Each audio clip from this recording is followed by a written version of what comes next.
uppercut, uppercut, sonic boom. If you want to get better at PUBG Mobile, if you want to win more games of PUBG Mobile, and if you want to improve your tactical awareness and your ability to outthink and outmaneuver, stick with me as we go through this Rondo game today, because it really will open up your eyes to one of the best reasons there are to play PUBG Mobile, playing this map. It is an absolute crackerjack. You're going to see mistakes as well as positive moments. This is one of the positive moments. We start this one off with a wonderful little effort. We know he's over there. We don't have a vest. We're going to take damage. He's going to stand up and shoot me, but you can see the gas can there on the top. We're just going to shoot the gas can, and that's going to absolutely wreck him. He's going to be very, very damaged. That means then we only really take the one shot and he's already down. Before we go any further, we are getting pushed. McDingling is, and I'm going to break that down for you in just a second, but a word from our sponsor, Aneba. G'day guys. Today's video is sponsored by Aneba.com. ENEBA.com.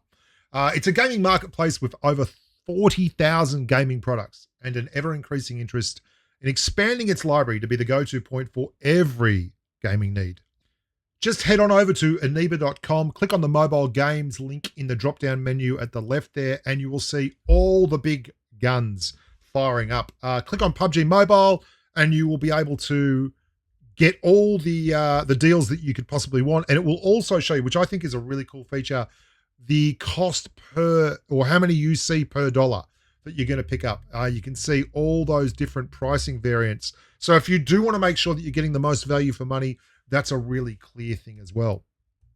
On top of that, you can always just go up to the sale area. And if you're a gamer and you want to see how to keep the most weight in the wallet, then the sale option is a great one. Across all platforms, across all forms of game, and certainly across all nations. A wonderful little bit of kit. Make sure you discover Aneba today, and thank you so much to Aneba for sponsoring the video. Onwards and upwards. Watch out. Thanks very much for sticking with us through that one, boys and girls, because it is great to keep the channel rumbling. Now, we're going to go up the top here. These apartments are very, very cool. You can drop here. There are quite often gold bars, which give you a lot of cash. You get 50 for each one of those you sell. You can obviously sell your loot on Rondo. You have fiddlesticks. You have a whole bunch of stuff going off. Now, McDingling's got a self-revive. He found one of those. I am not going to go to the building McDingling is in. When you play as a duo versus squad consistently, you start learning that you really only have a very, very fragile kind of relationship in terms of cover. You can't both be in the same place. What I'm going to do here is cover the stairs of McDingling's building, let him get back up, try and get some knocks around the map, and stop them from pushing him. He's almost like the carrot and I'm the stick. So these guys are not actually on the same team. McDingling is safe as houses up there. He knows he can do whatever he wants because I'm going to tell him if he's getting pushed. Really, really effective. These are great places to come because you'll generally find at least one of these buildings with a gold bar in it every second game. And some games you'll find all three buildings will have gold bars in them, and that'll give you 300 cash, and you can go and buy multiple flares, yeet bags, level 3 helmets, whatever you want. But today, not so lucky, didn't get any scopes. We're going to have to move along, go buy some scopes, and get out of here. Now, to get the car, we start rotating out of this area. It's a high intensity kind of workout here. This is stadium. There is a meat grinder kind of feel to it because there is a revive center in the middle of the arena over there, in the middle of the stadium. Obviously it gets its name from the stadium. This causes some really weird rotations. There's a guy up here who is probably dropped after being revived and not wanted to go back in. We see this knock and we think, yeah, he mustn't have much gear. McDingling gets rinsed on the way out and there is already a car pushing it. Because Dingers is quite low, I want to try and get us away and give us a chance. This guy is being super aggressive. I don't know why. We put the hurt on him. We let McDingling met up. We don't really have the opportunity. This is what I'm talking about. When you've only got 2 versus 4, you've got to be smart about it. And there he goes. That's the guy who was pushing us really hard. It was the ace eliminator already. He had 6+ kills. He was being super aggressive, and he overextended and got cleared by the knock that we actually had on top of the mountain. This is a really difficult decision. I go for the clear. I've only got a 3x, but I knew I'd already hit him twice, and I've got to get the revive on Dingers. And I want to get rid of him at least before he drops off there, because I'm worried that he's going to get revived and pulled back before too long. That's what they do. They just go through a meat grinder up there. It's constant. It's non-stop. We've got the guys below us. We don't know if they're still there, and we just decide discretion's a better part of valor. We really don't know who else is in this area. It is such a high traffic area that you can't get stuck. Lo and behold, the bloke over there has died. The guy, and there's another squad coming in. Yeah, we're just going to leave. We're just out of here. It's way too dangerous. So many different angles, and when people get revived at these revive stations, they will often drop further away and take an angle easily. You'll also have to be really careful. People will come out and want you to thirst them because they want to get revived. I would advise you against thirsting them immediately. You're about to see us break one of the golden rules of Rondo here. Absolutely break it, and break it in 2. It's not a good rule. It's not a good thing to do.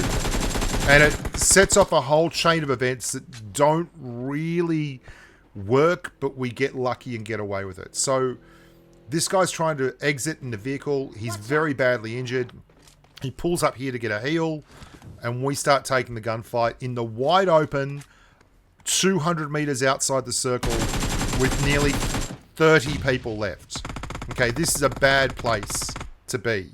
And we have level 3 helmets. I've only got a level 1 vest, but this is not a good idea. Lo and behold, as we're looting, you know what's going to happen. We're going to get pushed. There's a car coming. It's probably someone from that squad, but this is not a good place. Dingers start shooting. We're now in the blue. It's just, there's a reason I always say, oh no, that's a full squad. There's a reason I always say, do not take these fights in the middle. Dingers absolutely rinses. And we get away with it. I'll show you what I say. Listen. That feel at any point in time like we were in control of that engagement?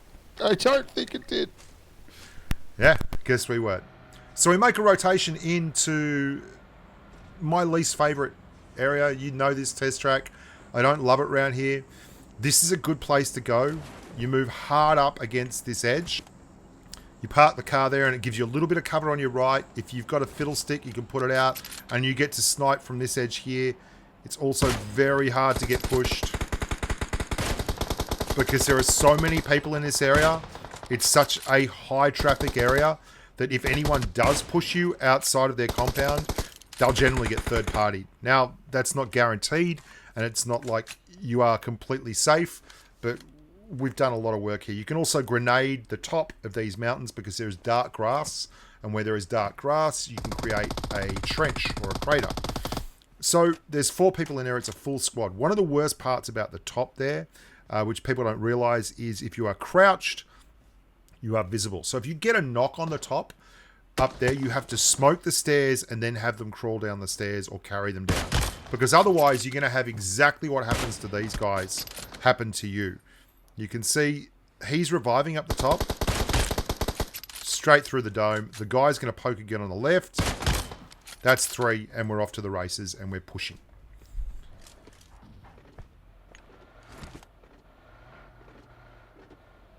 I've got my molly out. As soon as we land, I'm going to go molly, and Dingers is going to go inside rail. There's only 1 to clear. There are 3 knocked. And because we're so quick to get there, they do not have a chance, and we clear all 4 of them in one fell swoop. Lovely stuff. Now, this ain't great. This is, I'm going to show you this, because watch this for an AK spray. This is just the worst.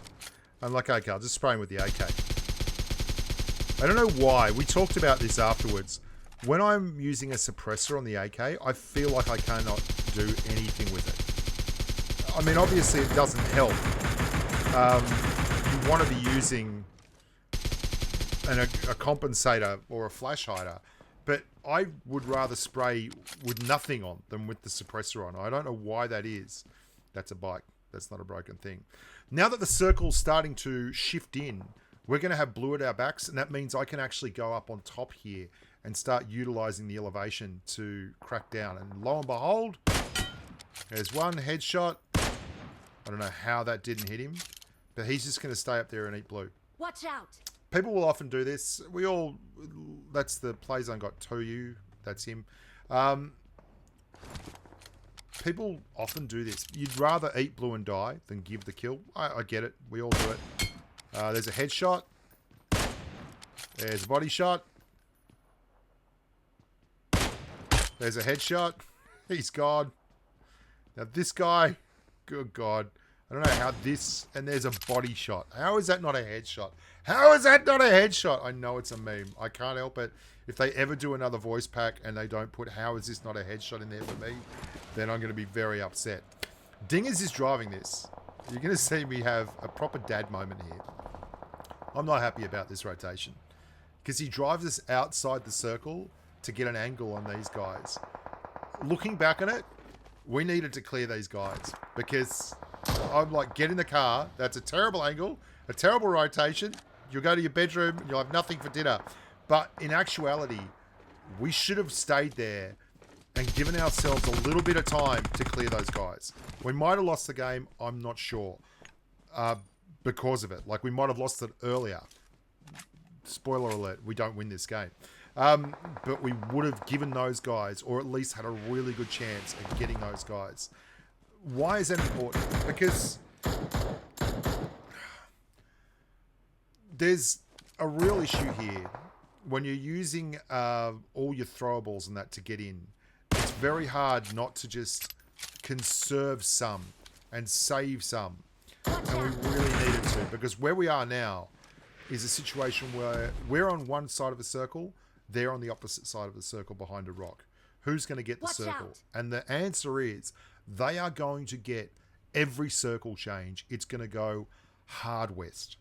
Every time. Watch out. It is just going to go hard west, which means we're absolutely screwed. So it's gone hard west from where we were standing before twice, and it's gone there again. Like, the edge of the circle was just about there. I'm trying to figure out where everyone else is. The guy was right next to us at this tree the entire time. Like, unbelievable. Absolutely unbelievable. He was right there the entire time.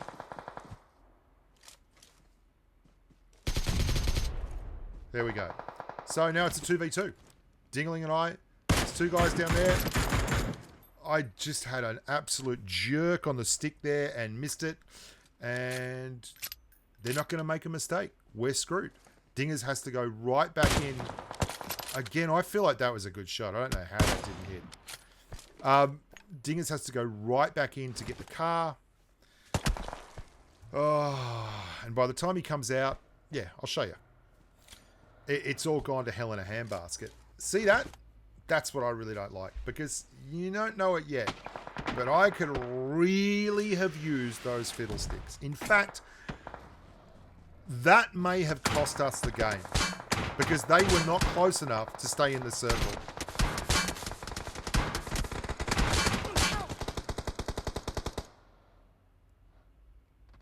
And Dingers is going to fall over there. He gets one knock, which gives me time to get the self-revive off.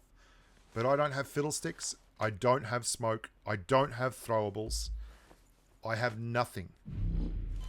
I am just going to get into this circle by the skin of my teeth. Look at that. 1 health. I am 28 meters. If I had those fiddlesticks right now, I would be able to throw them forward and make a play. As it is, I am going to have to push in the wide open. They got the circle again. And I just got to push. And the worst of it is, I should have pushed directly straight forward. I'm looking for an angle to try and get the revive. But he got the revive already.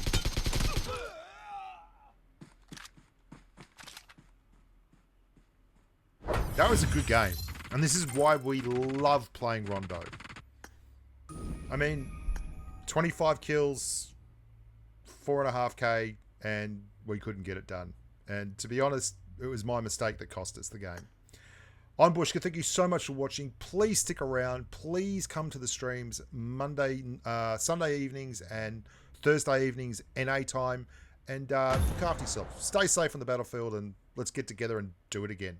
Au revoir, amigos.